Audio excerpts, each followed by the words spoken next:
cold and clear and beautiful here in the Ozark Mountains. I am at home this morning waiting on Lowe's to deliver another refrigerator. There's been quite the saga with this refrigerator. I bought and paid cash for a refrigerator back in October and arranged for delivery. And they said, oh yes, we have this one in stock, all is well. And they, oh, you need to go in? Okay, good boy. No, come on. Wally, come on. Okay. They said, oh yes, we have it, no problem. So I'm like, okay, great. Made arrangements for delivery on that Saturday, cleared my schedule out, got the house all straightened up. Then went and bought groceries. Actually, I think it was November when I did this, because I went and bought the groceries the Saturday before Thanksgiving week. So, who wants out now? Well, come on. Come on, Rhea. I'm like the doorman at the hotel here, letting people in and out. I made arrangements, had groceries bought. They had called that Friday to confirm my address and confirm delivery. Now, I should have known that nobody was following directions when they were calling me on my house phone to do all this, when I had given them my cell phone as my number to contact. Well, so Saturday morning, I'm up early. I'm out at the grocery store when they open. I'm at the feed store when they open. I'm coming back from the feed store when the poor unfortunate delivery dispatch lady who has my cell phone number calls me and says, we're supposed to be delivering a refrigerator to you this morning. I'm like, yes, you are. I'm very excited. She said, we don't have it. They had sold it out from under me. Come on. All right. So I got pretty perturbed and I felt kind of bad after the fact. So I actually ended up calling the lady back and saying, look, I'm sorry that I got upset with you. This is not your fault, but it is the fault of the appliance people. So I finally got on the phone with the manager and I said, look, I've got groceries that I bought, and that poor dispatch lady, y'all left it to her to tell about somebody else's mess up. She deserves combat pay for dealing with people, fixing y'all's mistakes. But anyway, so I got a hold of the manager and I said, look, what are we going to do about this? Because you told me that you had this refrigerator and you told me that it was here, and so I have bought groceries. So he said, well, we will upgrade you. I'm like, okay, that's fine. And then he started telling me about this stainless steel job, and I'm like, I'm not paying for stainless steel. He said, no, we're going to give it to you for the same price. I'm like, okay. So they finally show up at the house. Well, the refrigerator they sent is damaged. It's got a big dent in the side, which, that doesn't affect the performance of it, but it had been hit on the top corner where the hinge for the freezer door, it's the top freezer model, had been bent, and so the freezer door didn't shut right. It drug, and it's sealed, but it didn't shut right. So I said, okay, well, I'm going to give you a 10% discount for the dent in the side if you'll keep it, and I will order a new freezer door. And I'm like, fine. So 2 weeks go by and I didn't hear anything, so I'm like, okay, I'm gonna call them. Well, about the time I was gonna call, I get a call from the delivery people saying, ma'am, we've got a refrigerator to bring you. And I'm like, no, I have a refrigerator. And they don't know what's going on, and I don't know what's going on. So the next day I get a phone call and they're trying to bring me a refrigerator again, and I've not made any plans. I've not heard that this was coming. Come here, guys, don't go through the fence. Good babies. And so I've made no arrangements to be home to receive delivery of this thing. I'm at work when they call. And I said, what are you talking about? And they said, well, instead of replacing the door, we're just going to bring you a whole new refrigerator. And I said, well, I'm sorry, but you can't bring it today. I'm not home. I'm at work, because I had no idea this was coming. And, so I've not made any kind of arrangements to be home or to have my dogs shut up where they don't run out the door or any of this kind of thing. So we have rearranged the delivery for today. And they are supposed to be coming today with a new refrigerator. I said, look, I've got to be done by noon, because I've got to be at the arena to help Miss Marianne drag the arena today. And that's a whole other story we'll talk about later. But anyway, so that is the saga of the refrigerator. And I said, now, you're going to bring me a stainless steel one, right? Because that was the deal, because y'all messed up, is you're upgrading me to a stainless steel. And they're like, yes, ma'am. So if they bring me a refrigerator that's not just like the one that's in there, except not bent, I'm going to be like, no, that was not the arrangement. And I feel really bad for the delivery people, because it's not their fault. You know, all this is going, all these shenanigans are going on without their knowledge. So I really feel bad for them, because they have to deal with the unhappy people instead of the people who made the mistakes. So anyway, I did call Kathy back and apologize and say, look, I didn't mean to kill the messenger, and I'm very sorry. I didn't try to make any excuses. I said I was just wrong, and I should not have gotten upset with you, because it is not your fault.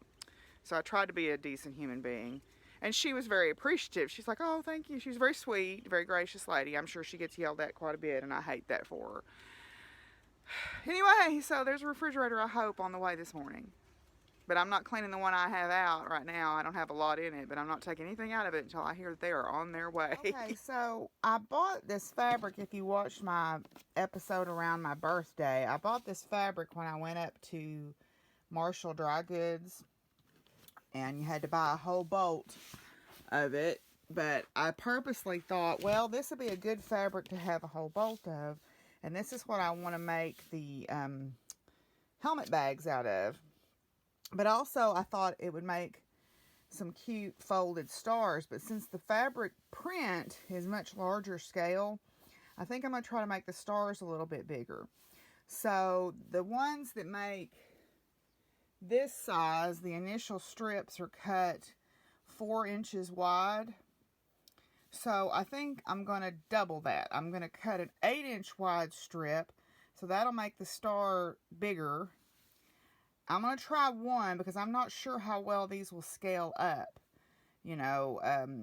So I'm going to try one with 8-inch wide starting strips and see how the fabric looks, and see how it looks folded up into that star. So it may be that if it gets larger, it gets so heavy it doesn't scale up very well. But I'm going to try it and see, because I really thought this fabric was cute. I am going to try to make a couple of helmet bags. I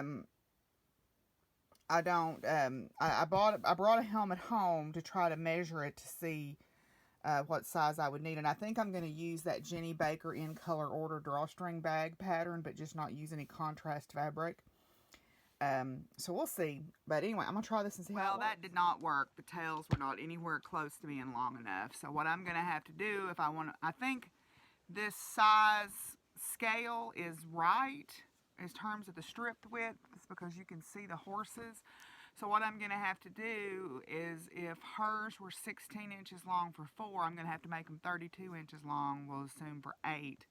So I'm going to have to cut a strip of fabric, a long piece of fabric 32 inches long, and then cut my strips crossways. So I can probably cut this one down and make smaller ones out of it. So anyway, you got to experiment to see if things are going to work, so I'll try that next. There we go. That looks better. And I don't think that looks bad, that large. I mean, it would be a big ornament, but I still think it's pretty. And now you can actually see that there are horses and things like that on it. So I think that's the right choice to scale it up like that, so that you can make out what's actually on it. So 1 down, 13 to go. Yes, my craft room is chaos. Well, yet again, Lowe's has... At some point, you stop getting bothered and you just laugh, because I get a phone call. We've got a refrigerator for you. Okay. You are last on the delivery list. We'll be there about 4 o'clock, 3 o'clock. And I said, no. I had specifically asked that y'all deliver it by 1 o'clock today, because I have somewhere I have to be this afternoon. They're still calling me on my house phone. I gave the guy my cell phone number. He got it wrong twice, so I repeated it. And granted, he was driving in a truck, so he probably couldn't hear good. So now it's going to come Tuesday of next week, although he kept saying Wednesday, and I kept saying no Tuesday, because next Wednesday, Carol and I are going on a gander. At some point, you just have to laugh. You just can't get upset anymore. Oh, Lord. Anyway, I'm still working on stars. I've cut out a bunch of strips and I'm folding on another one, but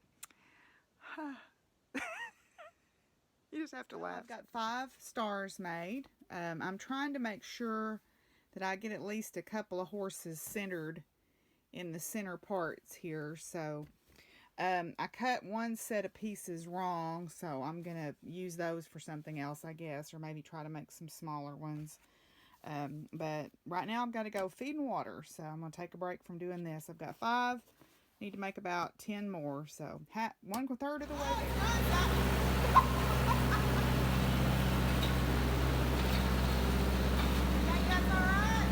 Beautiful. He did it in both directions and all around. Yeah.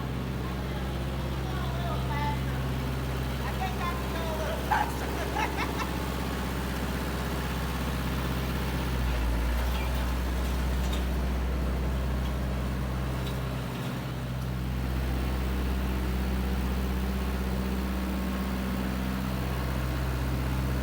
It's not even touching. Yeah, that's that. The middle.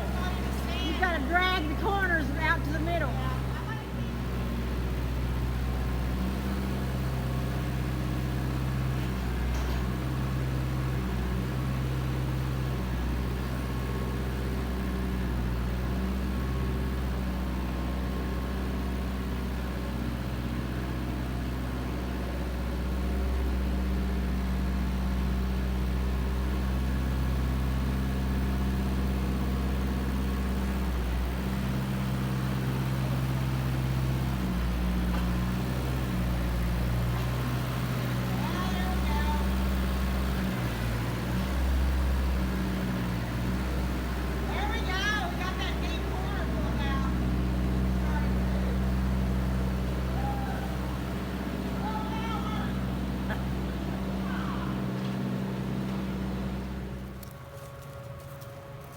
See, even Gray likes the footing better now.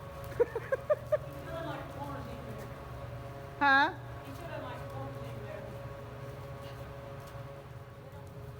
At A, circle right, 20 meters. A got knocked over, but you know where it is.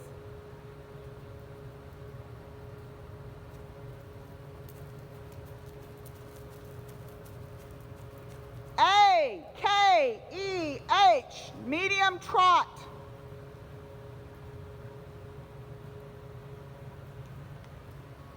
At C, walk.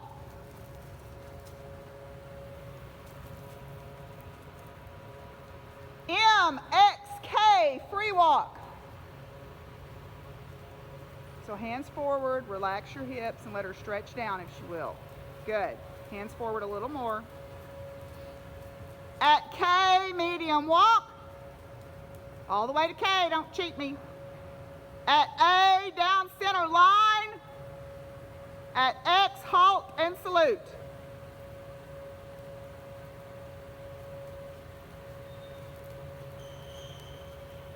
Good. Medium walk and salute. Medium trot at C, trot right. That's better rhythm. That's better. M, slow her down. B, F, medium trot. At A, circle right, 20 meters.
You get your boots off and I'll get you some snack, okay?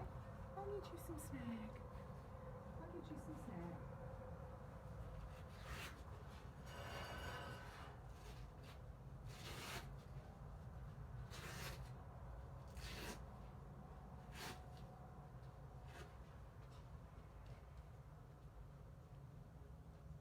You good girl. Boots.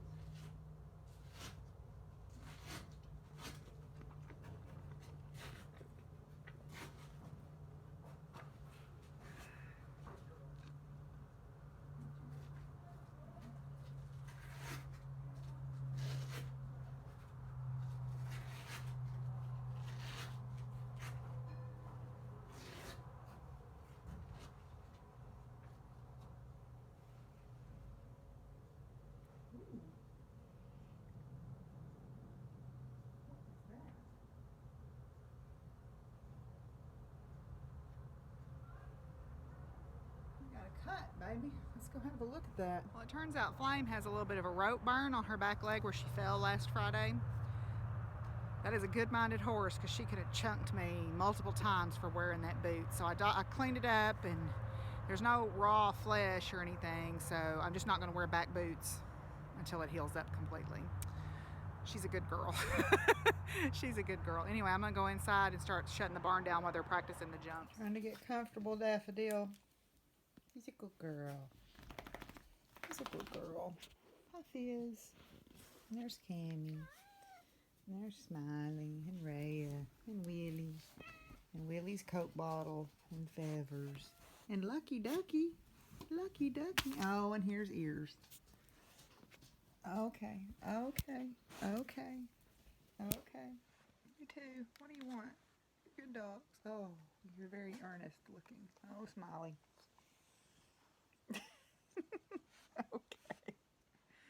Okay, well, there was not a lot of exposition of what you saw on the videos, and I'm sorry about that. What you saw us doing at Marianne's was dragging the arena. When you have an arena of any kind and you use it, what tends to happen is the footing tends to collect around the walls and in the corner. And that can become problematic, especially when it gets really deep. It can cause the horses to get injured or cause the animals to get injured. And her brother used to do all of this for her. And he was kind of the generation of there was men's work and there was women's work, and the two didn't cross. So he would never show her how to use any of this equipment. And, you know, and he was very particular about how it was used, and so he just didn't ever show anybody how to do it. He did it himself. And if she would say, I need to learn how to do this, oh, I'll just do it for you. Which, I mean, that's sweet in a way, but the downside of that is if something happens to you, which can happen, then no one knows how to do anything. And so you know, if you watched Vlogmas last year, you'll remember that on the New Year's Eve, we lost Uncle Bill. And Marianne was worried and at a loss because she was like, how, you know, he helped me all the time at the barn. He was always there. He was always there. So, you know, I offered to start helping her, and some of the other folks, you know, Mr. Ron helps and everything. Well, the arena needed drug really bad. She said he drug it last year, but I really don't remember it being drug. Maybe I don't remember, because I know that Uncle Bill got bad in the fall, and the period of time between Thanksgiving and Christmas, I don't think he was able. I mean, I may be misremembering, but I don't remember him being able to drive the tractor. But anyway, so it doesn't matter. It needed drug. And, you know, she was all concerned because she never used it. She didn't even know how to, hook it up and all this.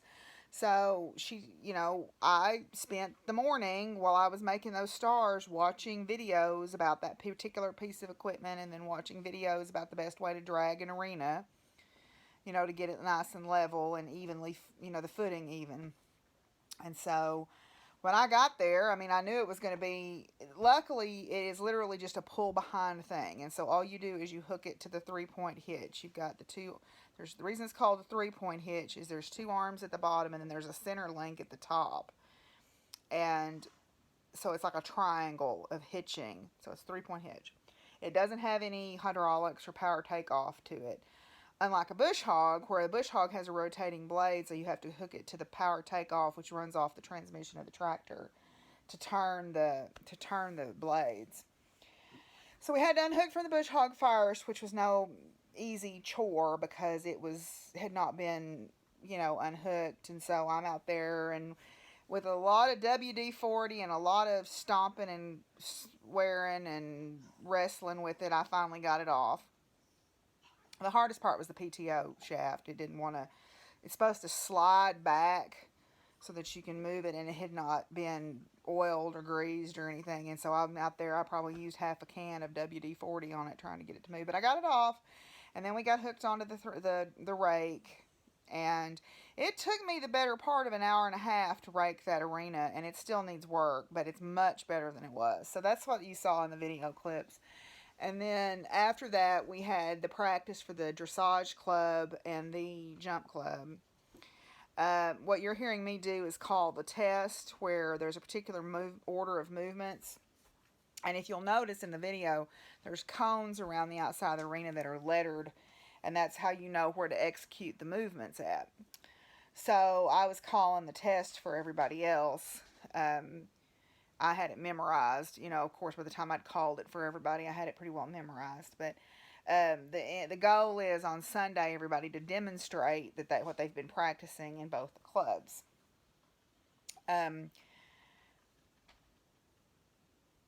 Then, let's see what else. There was something else I was going to talk about, and I can't remember what it was. But anyway, so we did get the arena drug. I'm home, obviously. I was going to try to do some work, but I'm done in. I'm tired. Between taking care of my own place and helping Marianne, and then trying to get the Christmas presents done for the kids at the barn, I'm going to call it an early night. So I am piled up in bed here with everybody. You can see everybody laying on the bed. Right now I've got 3 cats and 6 dogs on the bed with me. And I've got my Seed Saver Exchange catalog that I'm going to just page through, I think, here. And that's what I'm going to do tonight, I think. But anyway, so I hope that you guys are all doing well. And I am going to sit here with Willie, who has piled up on me here and is trying to keep me from petting Simon. And I'm going to look at my seed book. So y'all have a good night, and I'll talk to you tomorrow. Bye.